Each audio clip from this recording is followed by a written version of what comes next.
Good afternoon, and thank you for joining us today. A lot has happened over these last few days, and it's fair to say that our region is being tested like it's never been tested before. Before we get into the basic updates, which we'll have from Supervisor Fletcher and from Dr. Wooten, I also want to acknowledge that we have two very special guests with us, which will be available to answer any questions dealing with the situations at San Diego State College. I graduated from San Diego State College at San Diego State University.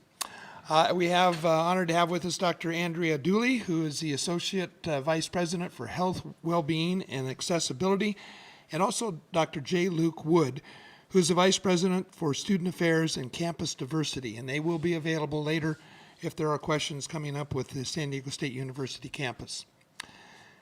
We've been dealing with the ongoing coronavirus now for, almost 6 months. And obviously a lot has happened over these last few days, but certainly one of the biggest issues right now that we're dealing with is the wildfires that have blackened our scenic backcountry and polluted our blue skies with smoke and ash. We cannot thank our firefighters and first responders enough for their courageous battle against these fires and for doing so during some of the hottest days that we've experienced this year. The fact that we have not had any deaths so far is a testament to the work of CAL FIRE, our local firefighters, and our military pilots who have flown numerous times delivering retardant and water, fighting these fires from above. It's also a demonstration of the vast improvements that we've seen over these last few years to our region's emergency preparedness and our response systems. And I want to thank our Office of Emergency Services and their staff for the work that they're doing. It's truly been an outstanding effort on the part of all people involved. It is that preparedness that has allowed us to handle 2 emergencies at once. When we started planning for fire season, we wondered how we could safely evacuate and shelter people while keeping social distancing in mind because of the pandemic. We took the lessons learned from the pandemic and we have used hotels to shelter people. Working with the American Red Cross, we've identified hotels and booked rooms for evacuees. Those who didn't have a place to go were given rooms, and so far we have over 300 people using those rooms. Some people declined and preferred to stay at temporary shelters or evacuation sites, and some are parking using their own RVs.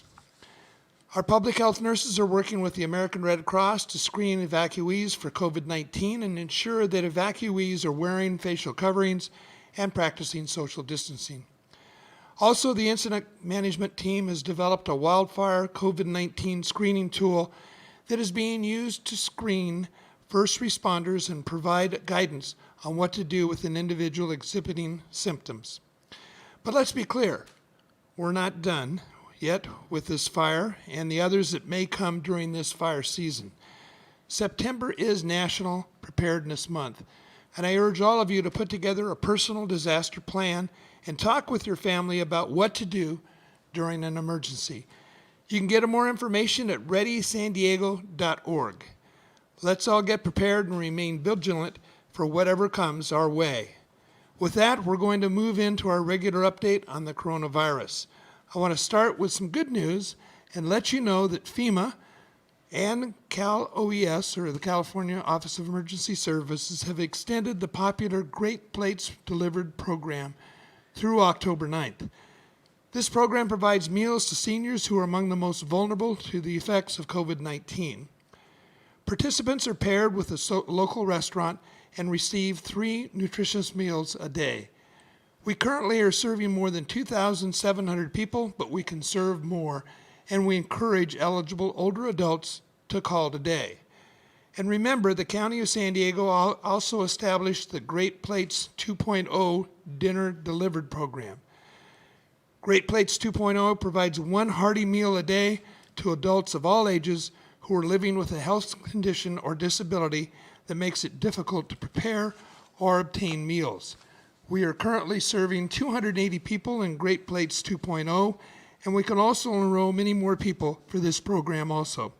To learn more or apply, please visit www.aging.sandiegocounty.gov or call the Aging and Independent Services Call Center at 1-800-339-4661 and select option 7.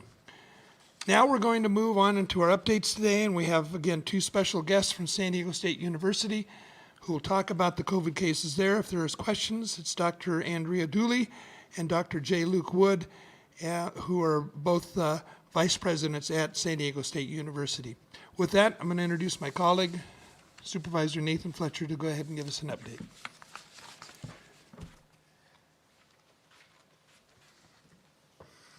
Thank you and good afternoon. I also want to extend my appreciation to our firefighters and first responders that are confronting the wildfire situations we face, along with my appreciation to the staff at the Emergency Operations Center who continue to respond to the COVID-19 pandemic and the wildfire simultaneously. They train for this, they prepare for this. If we have a third simultaneous disaster, we will deal with that as well. But our appreciation goes to all of those who are working very hard to keep San Diego County safe. Real quick, yesterday the state came out and released the updated numbers with where we are. We saw our case count sitting at 6.9, which has us in the red tier. And now that we have the new system put out by the state, I just want to reemphasize that in order to move from one tier to another, you need 2 consecutive weeks of data in that tier.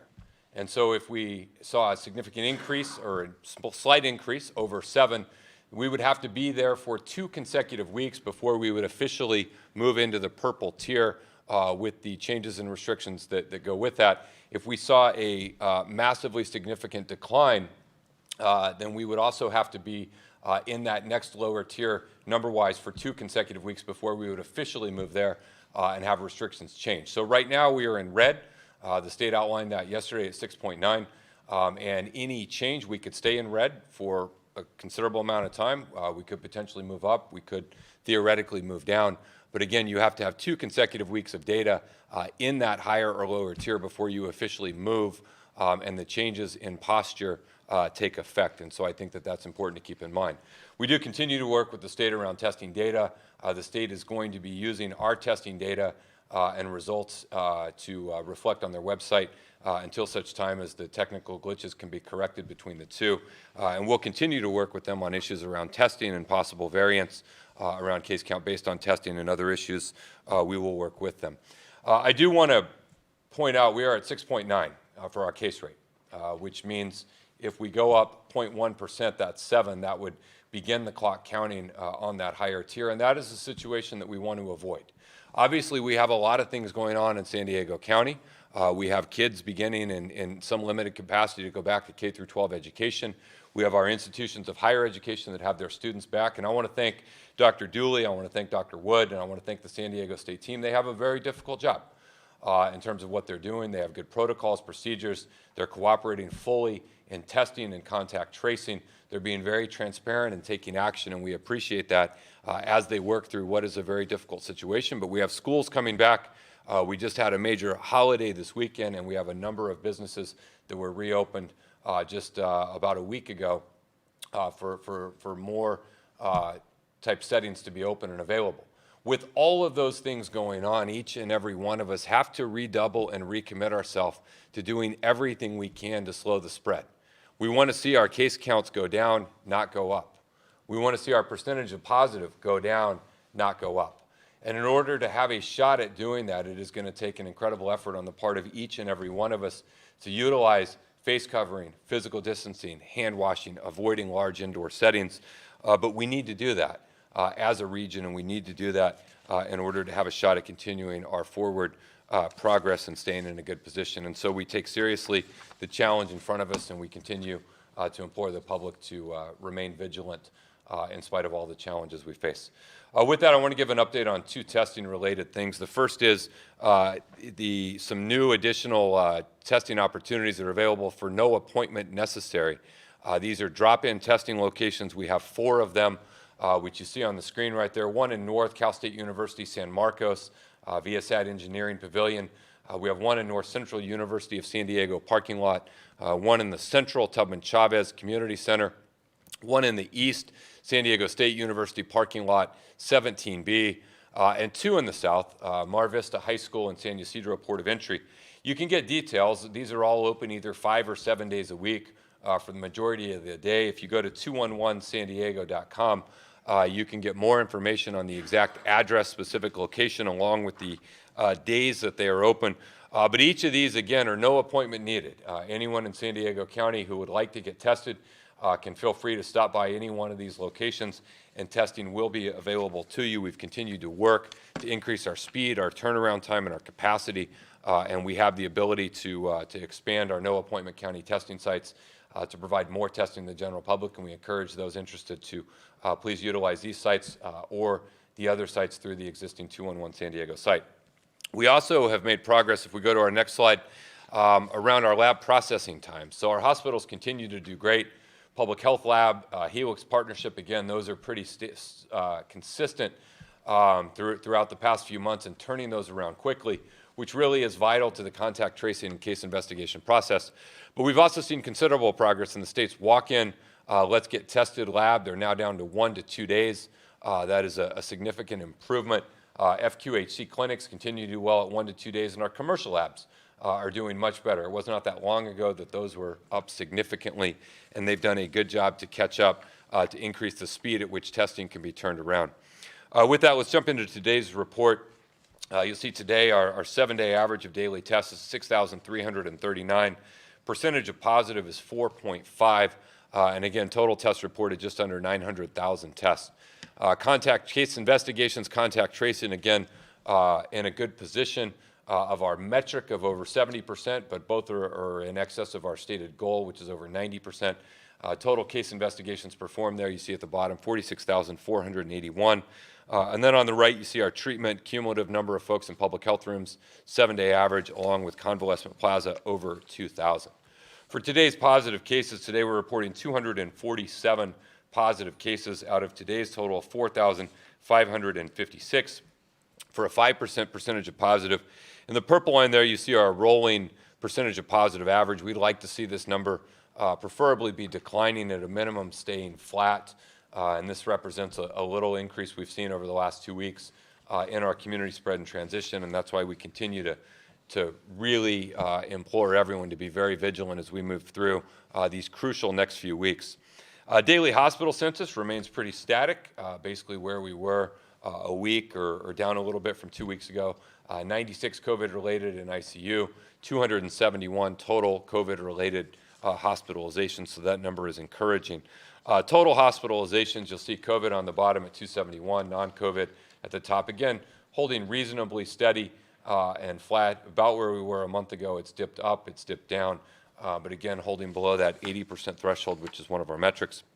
And my final chart today is our ICU utilization. You see our COVID-related ICU on the bottom, non-COVID there, again at 62%, holding relatively flat and stable, more or less, on the trajectory we've been for the past month. That concludes my section of the report. I'll now turn it over to Dr. Wooten for her Public Health Officer's update.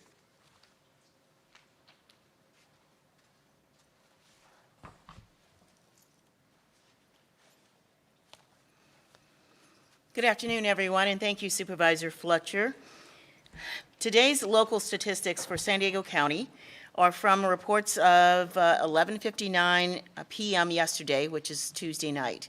Therefore, today, there is a total of 41,324 cases, which is 247 more cases than yesterday. And this is a slight increase in new cases since yesterday's report of 211 cases. This shows, the next slide, shows the epi curve with the daily cases by episode date, primarily including onset of illness. With a drastic decrease in cases after the restrictions that were imposed in the next slide. In mid-July, we saw a significant decline in the number of cases. But for the first 2 weeks of August, there's been a slight increase. The last 14 days, we expect to see more cases because that includes the incubation period. This overall number of cases includes 721 deaths, with 12 new deaths reported since yesterday. If you can go back. One more, thank you. The age range for all of our cases is the same, 3 months to 102 years of age. The age group from 20 to 49 years of age remains at 58%, represented by 24,094 cases. 21,179, or 51% of the cases are female, and 20,035, or 49% of the cases are male, with only 110 individuals having no gender identification. 3,237, or 8% of cases, have been hospitalized. 773 of those hospitalized have been admitted to the ICU, and this number is 2% of the total number of cases and 24% of the total number of those hospitalized. The total number of cases includes, again, the 721 total deaths and represents 1.7% of the total number of cases. This is also the county's case fatality ratio. In the next slide, skip 2 slides. Yes. The next slide reviews COVID-19 demographics related to hospitalizations. The 3,237 total hospitalizations show that the majority of these, which is 2,321, or 72% of the cases, are among people that are 50 years of age and older. Males represent the majority of those hospitalized at 1,746 cases, or 54% of the total number of hospitalizations, and Hispanics or Latinos represent the majority of those hospitalized at 1,868, or 62%. In the next slide, this speaks to further demographics related to deaths. 315, or 44%, were female, 406, or 56%, were male. 690, or 96% of the total death cases had underlying medical conditions, and 31, or 4% of the total had no underlying medical conditions. And as always, we would like to express our sincere condolences and sympathies to the families and friends of those who have lost their lives due to COVID-19. Next, let's move to the outbreaks. Since the beginning of the pandemic, 441 total outbreaks have occurred in 3 categories: skilled nursing facilities, other congregate settings, and community settings. Overall, all of the 4,932 cases that are associated with these outbreaks represent 12% of the 41,324 current COVID-19 cases. Of the total 441 outbreaks, 315, or 71%, are now closed and inactive, and that means that there have been no new cases occurring in these settings in the past 14 days or longer.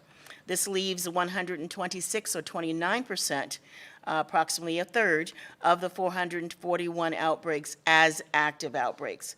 Of these 126 active outbreaks, 25, or 20% of the 126 active outbreaks are in skilled nursing facilities.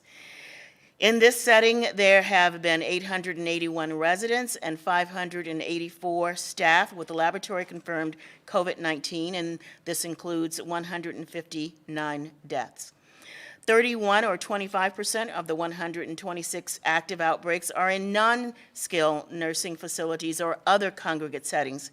In this category, there have been 954 residents and 652 staff reported, which includes 113 deaths.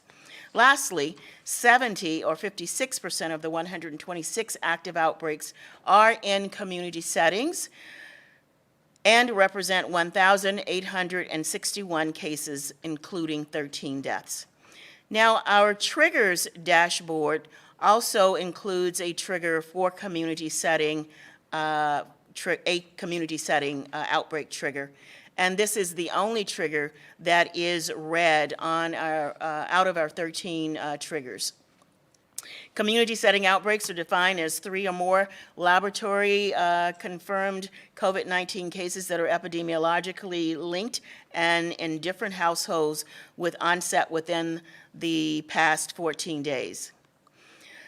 In this next slide, this shows all 264 active and inactive community setting outbreaks since March 25th by month, which accounts for 1,861 or 5% of total COVID-19 cases.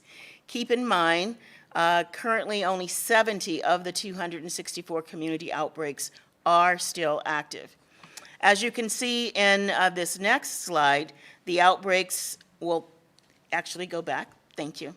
As you can see in this slide, outbreaks are highest for the months of July and August. Note that July has the largest number of outbreaks with 93 outbreaks representing 549 cases of the 264 community outbreaks. August is obviously close behind with 85 outbreaks representing 491 cases, despite state restrictions imposed beginning in mid-July.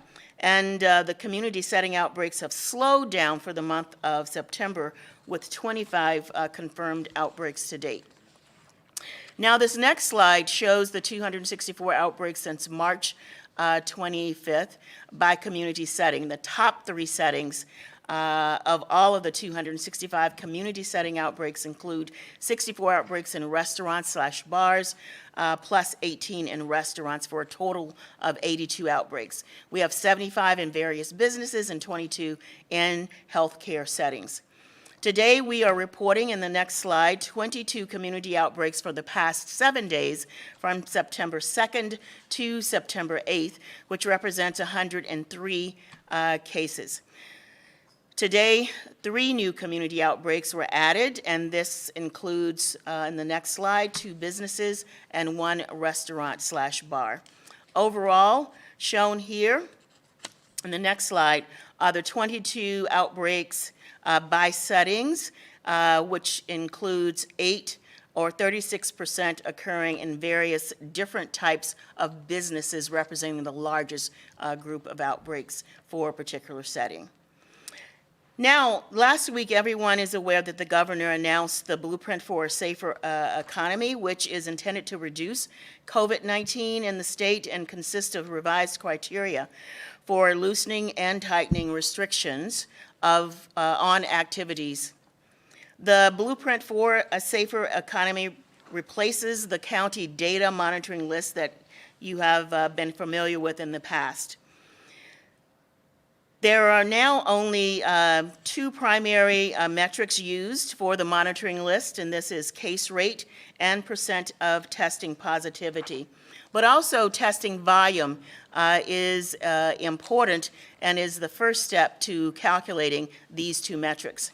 Every county in California has been assigned to a tier based on the county's rate of new cases, which is calculated differently than before, and the % of testing positivity. So the state has calculated San Diego to have a case rate of 6.9 cases per 100,000 population and a testing positivity at 4.2%, which meets the threshold for a lower tier, the testing positivity, but because the case rate is in a higher tier, San Diego continues to be assigned to the red tier 2. So for your information on the Blueprint for a Safer Economy, please visit covid19ca.gov. Now, I just want to note that San Diego County is currently actively working with the state in order to address differences in testing volume results sent to and received by the state. And this information, we are working very closely with the state, and over the next 2 weeks, we hope to have this issue resolved. As we work through this issue with CDPH, our work locally remains vital to our movement to a higher tier. So it is imperative that all of San Diego County continues the best practices that we have espoused throughout this entire pandemic. Stay 6 feet apart from individuals, wash your hands, and promote sanitation practices, wear your facial covering, avoid crowds, and stay home if you're sick. We all have a role in this regional ability to stay in Tier 2. So we do not want to go to a higher tier. We want our efforts to help us move to a lower risk tier. So now, please welcome back to the podium Chairman Greg Cox. Thank you.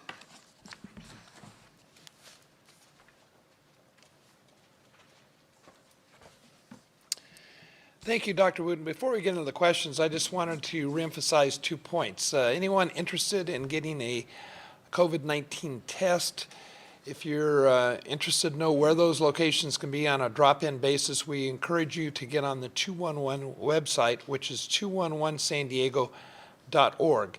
And as Supervisor Fletcher and Dr. Wooten have indicated, the case counts now are going to be updated every Tuesday by the state of California, and we'll be reporting on those when we have the media briefings on Wednesday.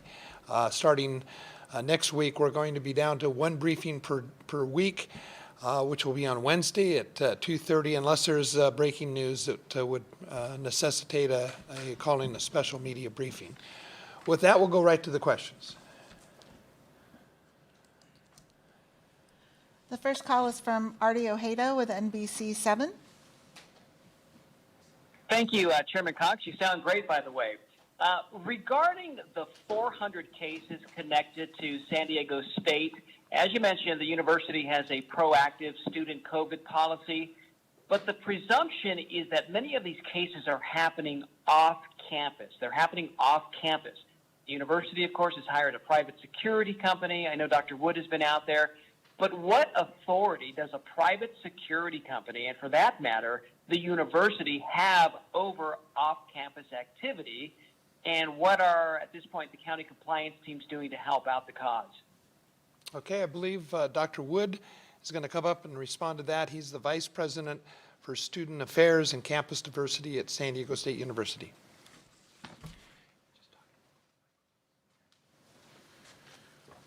Thank you for the question.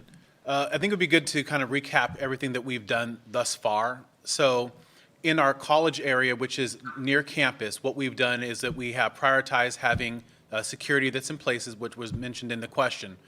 What the security is doing is that they are patrolling, looking for social activity, violations of health and safety policies, violation of our COVID-19 policies, and then what they do is that they intercede by reporting that to us. It goes into our system, and then we do direct follow-up with those students. We do have the ability to follow up with students via warnings and other notifications that can go to them. In addition to that, we also have patrols that are taking place, as you mentioned, by myself, and there's another vice president, as well as a number of our managers who've been out there in red and black shuttles. And what they're doing in those shuttles is using that during the evenings, and during the weekends in particular, looking for social activity, following the same process. We report it, we follow up through the university. So there's a lot of monitoring that's taking place. Second, in addition to all that monitoring, is the communication campaign that we have in place. We started that communication campaign long before we got to the fall semester, talking to students about the importance of wearing PPE, practicing social distancing, adhering to all the policies and the procedures that are in place. And then the third thing that we've done is also our stay-at-home advisory. So we had a stay-at-home order for students who are on campus, asking them to stay within their residence halls over the Labor Day weekend. We also had a similar advisory for the local college area, and then I have extended that advisory up through next Monday.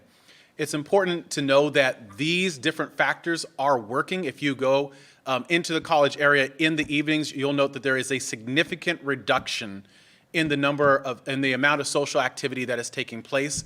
All this is part of what we have put into place. As we've mentioned before, this is an all hands on deck approach, and what we are doing is working. It is resulting in much more limited social activity. And if individuals do become aware of things that are taking place in terms of parties or other social activities, they can report that to us. We do direct follow-up. And again, in the totality of this, the important thing, which is what really matters, is that there has been a significant reduction. Thank you. Okay, then on that note, can I follow up then and ask how many of today's cases are connected to San Diego State? Has the number gone up from the 400? And also, so what you're saying also, Luke, is that you do have jurisdiction over off-campus activity? So I'll respond to the second part of that question and leave the first part of the question for the healthcare professionals that are in the room. I would say that we do have off-campus activity for certain types of activities, and so it depends upon what is taking place, what the violation is. We are certainly more restricted in our local campus community, but there are things that we can do, and there are measures that we, again, have already put in place, and those measures are working, and I think that's what matters the most. But yes, we do have some authority in the local area outside of campus, but it's for a very narrowly tailored set of violations. So we're following up, we're treating this as very seriously, and the good news is, and most importantly, it's working. And I just wanted to give the answer to the other question you asked about the number of today's cases that are reported that were San Diego State students, and the number is 44. And so that means there are now 444 cases connected to San Diego State? There are 440 cases connected that are confirmed, and there are 4 probable. So that total would be 444 confirmed and probable. That's correct. Thank you. Okay, let's go to the next question. The next question will be from Sasha Fu with KUSI. Hello there, and yes, Supervisor Cox, you sound very strong. Your voice is very strong. Thank you very much. Appreciate that. This is a question for Dr. Wooten. You alluded to a difference between the county and the state on what you call testing volume results.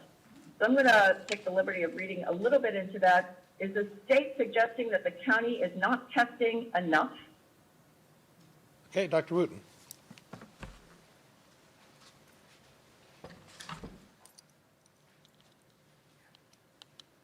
Thank you, Sasha, for that question. What is happening is that we are aware, the County of San Diego is aware, that the state is not getting all of our tests. And we know where some of those locations are. So we are working closely with the state to map out the data flow process so we can identify where the glitch or where the issue is, because we know that the testing volume that they are assigning to us is not the actual volume of tests that we are conducting. Thank you. So it sounds like this is a problem with data flow, information flow, not the actual data collection, because there's some concern that perhaps the state, if they were under the impression that the county was not doing adequate volumes of testing, that they might try to push the thresholds or the triggers and, I don't know, suggest that we're actually in a higher tier than we are? Well, we're still in Tier 2, and the collection, that's not the process. It is actually the reporting, them getting the cases, or rather the tests that are conducted here locally. So that's the primary issue, and we are working on that with the state. You said that there were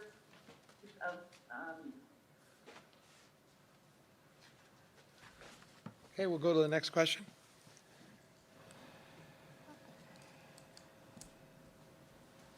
The next question is from Priya Sridhar with NBC7. Yeah, this is a question for Dr. Wooten. You sort of were explaining this, but just to clarify, which state numbers matter more in officially determining our tier, the unadjusted case rate or the adjusted case rate? From my understanding, our unadjusted rate is 6.9, which has us in the red tier, but the adjusted case rate is 7.9, which would have us in the other tier, the purple tier. So, which would mean that our countdown clock had already started. So which one should we be paying attention to? Okay, Dr. Wooten.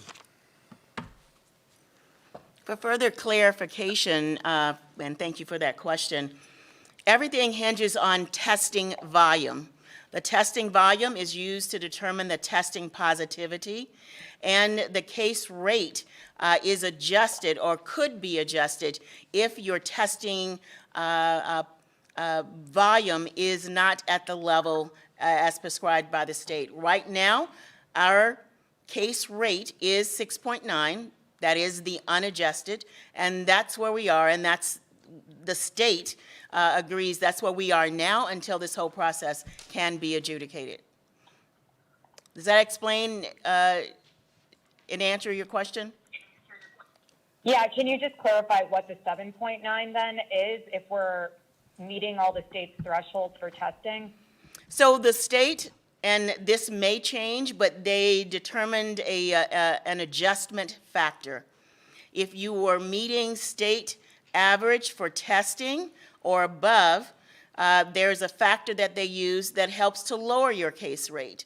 If you were not testing to the state average, that number, the adjustment factor increases your case rate. So that's why you see that 7.9. But right now, all of that is on hold until we can identify what our actual testing volume is, because that determines the testing positivity, and if we are, that is used with the testing positivity, and if we are at the state average, then our adjustment would be a downward adjustment. But again, that could all change. There has been significant, there's been challenges and local health officers across the state are concerned about that. So we are still talking with the state, but right now, what is current is that we are at 6.9. That's what the state is accepting. That's what's on the web page and on the website. And we are working on this to try to get it resolved over the next 2 weeks. Thank you.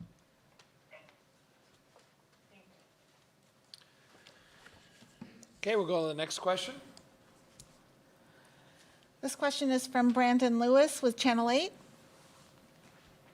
Thank you. I think you touched on most of this already, but I just want to know if you can quantify approximately how many tests the county believes that are not being included, and whether that would be enough to keep the case rate below 7 once the adjusted number is calculated after the adjudication process by CDPH. And if it is above 7, would that 14-day countdown toward Tier 1 begin on September 8th or begin the following Tuesday? Okay, I believe, well, I guess we're not sure. Dr. Wooten may have a brief comment.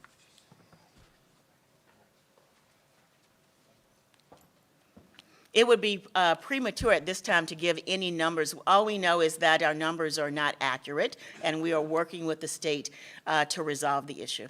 Thank you. And so would that resolvement be for next Tuesday then? Or would they change the number from this past Tuesday? Dr. Wooten? The plan is to work on this over the next 2 weeks, so we will see what next week brings. I don't know what next week is going to look like, but today we are 6.9, still in the red, Tier 2, and we will continue to work with the state to try to resolve the issue. Thank you. Thank you, Dr. Wooten. Okay, next question. This next call is from Paul Sisson with the San Diego Union Tribune. Thank you. First off, I had a question about the case totals at SDSU. 1 week ago on a Wednesday, the case total was 64. Now we are in 7 days up to 444. That's a nearly sevenfold increase in 7 days. Now that we're 7 days on, last week the idea was we haven't seen enough time pass to know, what rate this thing is growing at.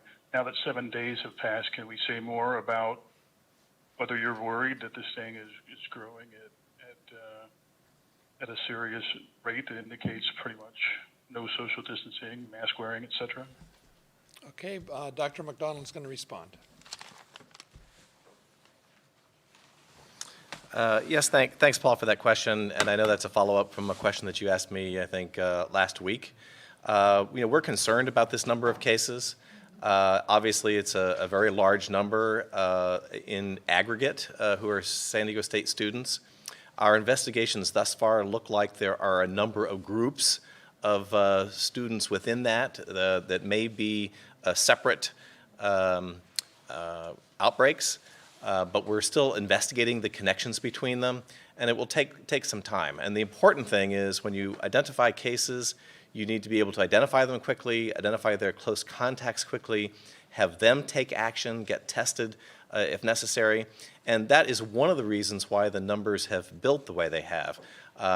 It's hard actually for me to estimate today how many close contacts we're following, because we've had a number of close contacts who we've urged to get tested, who have in fact been positive, then later developed symptoms. And so we know that we're catching these cases very, very early.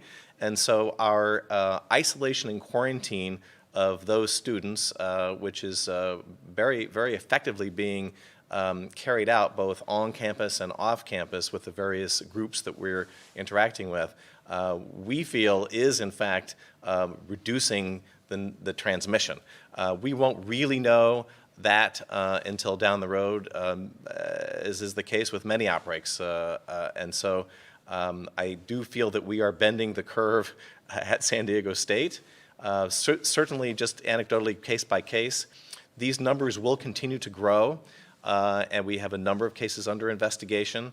And so I think while it's tempting to look at doubling times or the increased rate in this group, I think that it might be misleading to do so. You need a much bigger population to make that type of determination to be valid. And many of the cases we're finding actually had symptoms that started earlier than they presented for care. And so when we finally wrap this up at the end, we'll have an excellent description of what happened. But right now, I think that all of the proper steps are being taken to limit the transmission. And the students are being extremely cooperative. And I think, again, I feel confident that we are, in fact, lowering transmission, but we will learn about more cases.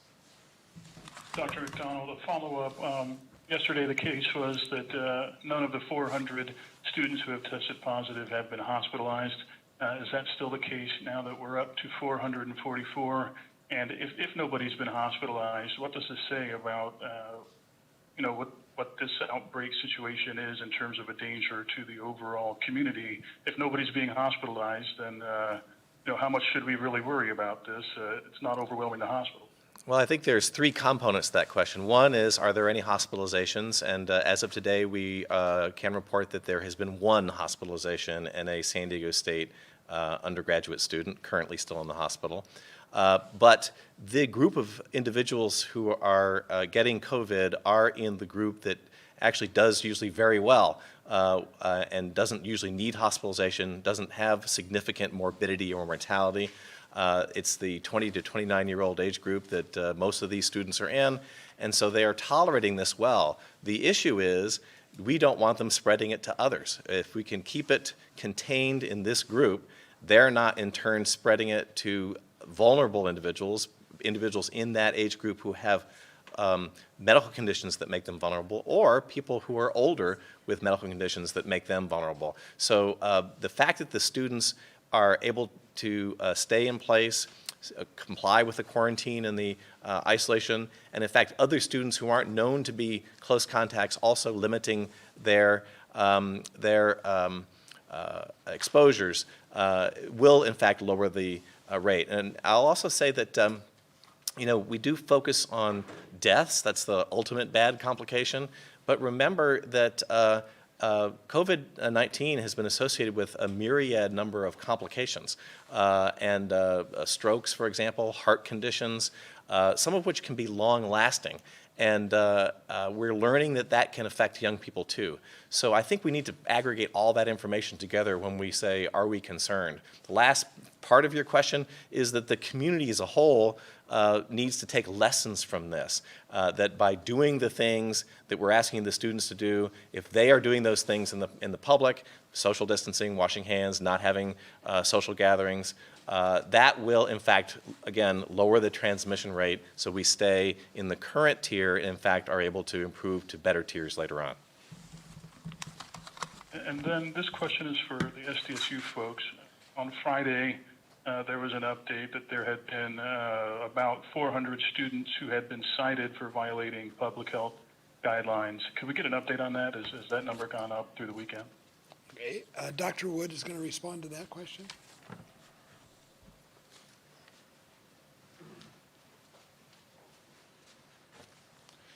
Yeah, so the number was 457 previously. We went up to about 500.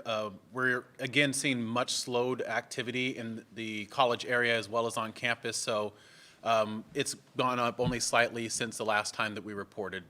Part of that is because all the efforts that we put in place are beginning to work, and we're proud of that. Thank you. Thank you. Okay, we have one final call-in question. The last question is from Will Huntsberry with Voice of San Diego. Hi, I was maybe hoping to hear from Dr. McDonald on this and get an epidemiologist perspective. The numbers, some of the numbers make it sound like things are ticking up generally in our area. The percent positive, the new cases. How would you characterize the trend of new cases right now and the direction we're headed? Okay, Dr. McDonald? Well, thanks for that question, Will. And actually, there was a slide of the daily cases with illness onset date. So if you can bring up that graph while I'm talking, that would be really great. If you notice the last number of weeks, there is a slight upward trend, and I think that that's how I would characterize what's going on right now, is a slight upward trend. There's the slide. If you look at those last 3 weeks or so and just kind of block out the big curve in front of it, you can see that there is a slight upward trend there. It's ever so slight, and I would say that that's the case, and I think that it's predictable, because what have we done in the last couple of weeks? Well, we've had some reopenings. We've had some increased student activity with the education, higher education, and we've just had a long weekend. And I would say that those things probably all will contribute to a slightly increasing trend over that's what's contributed in the last 3 weeks, and may continue to contribute in the next weeks ahead. So what can people do about it? Again, it's the simple things. If you just follow the instructions that are in the public health order: socially distance, wear a mask, do things in the social environment that are only essential, wash your hands, then we will be able to keep the number of cases where we are. But I would say that we are, in fact, having a slight increase. And you mentioned, in a way that's to be expected because of changes we've made in the last few weeks, that slight increase. What would you be looking for that would be unexpected that might lead us to change the public health order again? Well, again, I think that we need to be careful about looking at any one day. I mean, any one day sometimes can have a very high number or a very low number just based on things like reporting delays and number of people being seen. So I would be careful to be too specific day by day. And certainly we're concerned whenever we hear about clusters of cases or even one case in a specific congregate facility. We go in and we have a protocol that we rapidly test and assess and try to control transmission. I think that's something that our entire team and our community has actually gotten better and better at over the last number of months. But you always have to be careful when you ask somebody what they don't expect. I don't know. I don't know. It's not expected. So it's a tough question to answer. Thank you.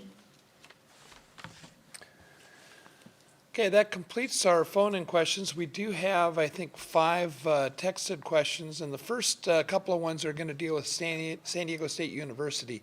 The first part of this one question, we're going to ask Dr. Wooten to come on up and respond to, and then we'll have Dr. Wood and Dr. Dooley respond to some of the other questions from concerning San Diego State University. So go ahead and ask the question, and Dr. Wooten, if you want to come up and respond.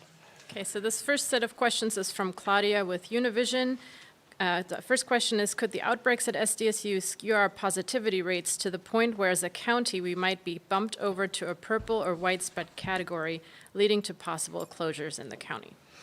Thank you for the question, and certainly, yes, that is possible if the cumulative number of daily cases continues to, increases to a point that we were seeing in July, where we have 300, 400, 500 daily cases. So far, in the past 3 days for sure, and then in the past week, cases have been in the 200s and 300s. What we don't want to see is daily cases, 400, 500, 600, as we saw when we were seeing that type of daily reporting in July. So that's what could tip us back over into being in the purple, not back, but that could put us in tier 1, which is the purple tier. Thank you, Dr. Wooten. This next question, Dr. Dooley will step up to answer, I believe. SDSU students have told us that there were concerns over classmates that did not want to say they have COVID-19 over fear of disciplinary action or being sent to apartments designated for quarantining. Could you explain what happens to a student if they are a positive case? Can students face disciplinary action, and how are dorms designated for students with COVID cleaned and maintained? All right, thank you for the question. I am going to answer all parts to the best of my ability, and please help me if I forget any of those pieces. So in terms of the process, so we have worked really closely with the county and are cross-referencing the various lists that we have from San Diego State, testing that we're doing on site, as well as tests that students are taking from throughout multiple sites during the throughout the county. And so we have a great partnership and are able to contact students once we have been informed that they have tested positive. So our own understanding of our community has shown us that there were some students who were choosing not to get tested at our student health services because they were wanting to keep their test private because of how we're sharing information with the county. We are aware of those positive tests, and we are going in and supporting the county's efforts to contact trace, as well as our necessary efforts in our residence halls to determine where these students are living and to put them in the appropriate isolation location. That includes phone calls, texts, knocking on doors, so we do spend a lot of dedicated time once we are aware of a positive case to ensure that we get a student moved into an isolation location. In terms of enforcement, which was one of the components of the question, we do have the ability to utilize our code of conduct and do citations if students are not following their isolation or quarantine order. Students are informed as they learn that they need to go into isolation and quarantine to ensure that they're following the expectations, that they're staying in the designated areas, whether that's isolation, which means that a student will move to a new location, or quarantine, where they will quarantine in their current living space on campus. We have in our isolation area specifically, so we have 3 locations where all of our students who are isolating are currently located. And in those 3 locations, we have secured security teams to help with our professional staff in order to ensure that we're monitoring and supporting those students who are in isolation in those areas. We also have a process with our professional staff to check in with our students regularly who are in isolation and quarantine. For our isolation students, those check-ins are twice a day, and so we're checking to see how they're doing, making sure that they're healthy. That's one of our primary concerns with all of this, but we're also checking to make sure that they're doing what they're supposed to be doing. And so that is another course of action for us to gather information. In terms of our isolation locations and that process specifically, we had, when we started this process, set aside 130 rooms for isolation. We've learned that those, and when I say rooms, they're not individual rooms, but they're units, and these units are either apartments or suite styles, locations for housing. And so we have that designated inventory of isolation locations for our students, and we have expanded that based on need. Is there any components I missed? I'm sorry. I think the only point that you you may want to add to is the question about how these units are cleaned and maintained. Yes, thank you so much. So we make sure that there is a thorough cleaning between each use.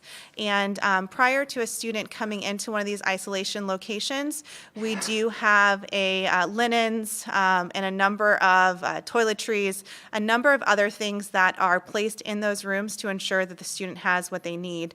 And we also provide food deliveries, water, et cetera. And as I mentioned, those phone calls that we're doing that are twice a day for our students in isolation, we are identifying if there's something else that our students need through those phone calls. Thank you. And if I could just add a brief addendum to all of that, I did want to say that the issue of cooperating with the investigators and getting tested when they think they might have symptoms, having some hesitations about that is not unique to San Diego State students. That's actually something that everybody might have some concerns about.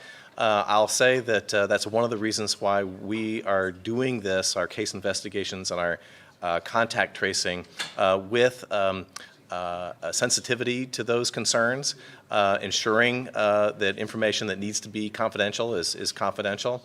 And I do want to really compliment the students at San Diego State because, frankly, they have been really more cooperative than I would say the average individuals that we deal with in terms of telling us about their activities, telling us about their close contacts, being very forthright because they understand that what they're doing is protecting their community, their classmates, and the surrounding area around the campus. So I do want to really specifically commend them for being as cooperative as they have been, and I feel that will probably continue.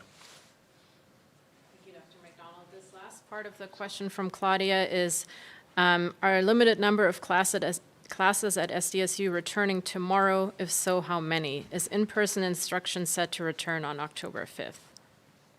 Yes, just as a reminder, we did an instructional pause for 4 weeks after we saw the rise in cases of COVID-19. And that pause was really meant for us to be able to assess and reevaluate to determine the length of whether that pause would be extended or whether we would resume in-person instruction. There was, among the 212 classes that we had that were in-person classes, which was, again, a significant reduction from where we would normally be, which is thousands of classes. We were down to 212. All those 212 classes, minus a small subset, were subject to the pause. There's about 30 classes that have been included as being an exception within that pause. And for the vast majority of those classes, they are either for licensure or based upon accreditation needs, still need to be in person. And the majority of those classes have 8 students or less who are enrolled in them. So we feel like those, based upon those factors, were ripe for an exception. Thank you. And Dr. Wood, the next set of questions is from Jack Malmood with News 8. Can you give an update on quarantine space offered on campus? How many rooms are being taken up by how many students?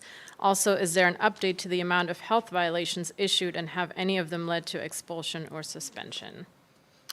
Hi, so in terms of quarantine, we have 136 students who are quarantined in our residence halls. We have 169 in isolation. So, and the isolation students are the ones who have moved locations and are in the isolation-only facilities. The quarantine students are remaining in their residence halls. And then, as mentioned before, there have been around 500 individual and organizational actions that have taken place. A number of those have already received outcomes as a result of our process. At this point in time, there are certainly I should say that the actions themselves can range from a warning to probation to a suspension, even in an extreme case, an expulsion. At this point in time, we're not commenting on what those outcomes are. Thank you.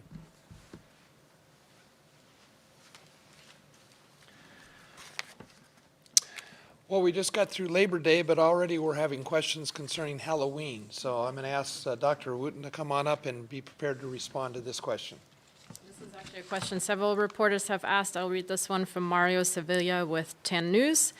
With Halloween weeks away, Los Angeles is not allowing trick-or-treating this Halloween. They're also disallowing parties and events. Will you be issuing a similar order? What is your guidance for organizations planning holiday events?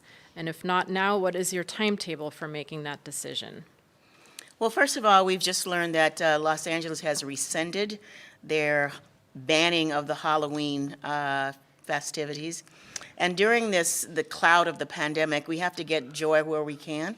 So we will be awaiting CDC guidelines, but we'll be coming up with a process or protocol.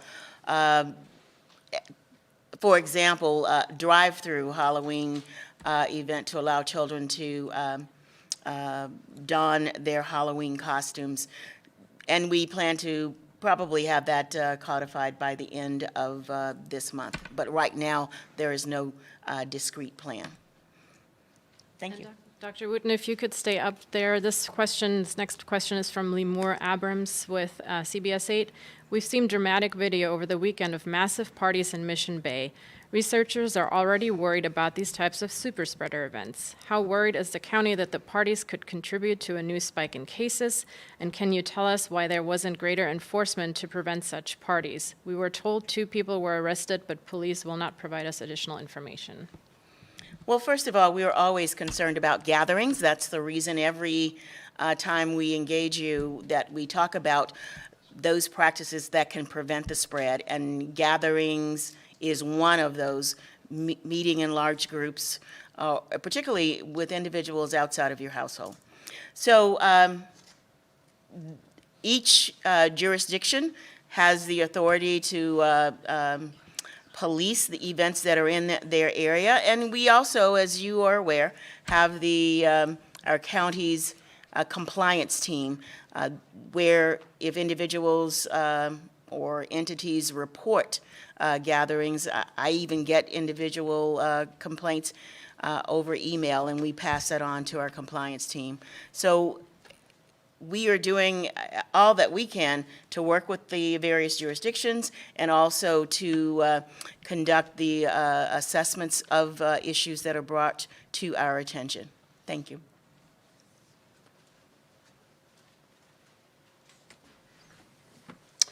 As I mentioned at the beginning of this media briefing, we've got a couple of different crises going on at the same time.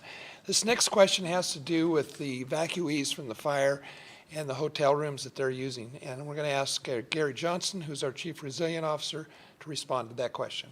And this question is from John Carroll with KPBS. Do the hotel rooms being occupied by the fire evacuees right now affect the amount of temporary shelter available for people experiencing homelessness? John, thanks for that question. The short answer is no. As of noon yesterday, we had a little over 360 evacuees housed across, or in 9 hotels across the entire county. Those hotels were identified and contracted by the American Red Cross with the assistance of our department, our County Department of Purchasing and Contracting, but no impact to our requirements to house and care for our homeless. Thank you.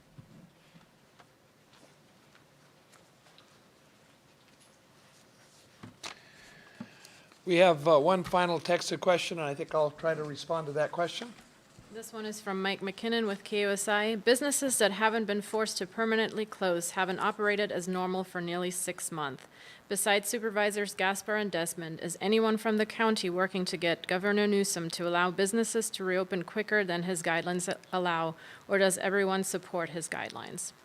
Well, I can't speak for each supervisor. I can only speak for myself, but I think clearly, we want to get businesses opened up as quickly as we possibly can, as long as it's safe. I know about a month ago, Mayor Faulkner and I wrote a letter to the governor encouraging some further guidance to allow businesses to open up. Obviously, there's been a lot of things that have happened in that intervening month. We've been able to get schools reopened. We've got new guidelines, new tiers that are being established. I have to tell you, the governor has a very, very difficult job to try to balance reopening of businesses in California, at the same time trying to make sure that the public health of all citizens is protected as best as we can. So I've been very supportive of the governor and his efforts. I obviously want to see businesses open up as quickly as we can. I think We've seen some encouraging changes just within the last week, particularly for barbershops and beauty salons and restaurants having a greater opportunity. It's all going to be a result of what happens with the number of positive cases and the ability to track down those that are testing positive and getting them into treatment. And, we hope, although we've maybe had some minor setbacks or maybe some major setbacks this last week in regards to the number of positive cases, that we can continue to see a downward trend and go into the next tier, which would be tier 3, which would be the orange tier. Hopefully, I hope I'm not too optimistic that we can get there in the next few months, but a few weeks, hopefully. But we want to get businesses open as quickly as we safely can be reopened, and that's going to be the key word, making sure that the safety of the citizens of San Diego County are protected, at the same time allowing businesses to responsibly reopen. So that completes our questions for today. We are not scheduled again for another media briefing until next Wednesday at 2:30. However, next week is going to be a very busy week. On Tuesday, the Board of Supervisors is going to have our regular meeting. We'll have some updates at that time in regards to these different case numbers and tiers and other issues that have been raised today. We'll get a thorough update at that meeting, and the board's going to consider approving economic stimulus grants to over 2,029 local businesses. Total dollar amount that will be allocated at that meeting is $14,592,749 that will be provided in economic assistances to businesses that have been very stressed as a result of this COVID-19 pandemic. This is a big part of our efforts to support local businesses that are struggling during the pandemic, and we look forward to helping them out as best we can. We will report on that and other actions at the media briefing next Wednesday at 2:30. Until then, please stay safe, San Diego. And again, we want to thank Dr. Wood and Dr. Dooley for being with us here today from San Diego State University. Thank you.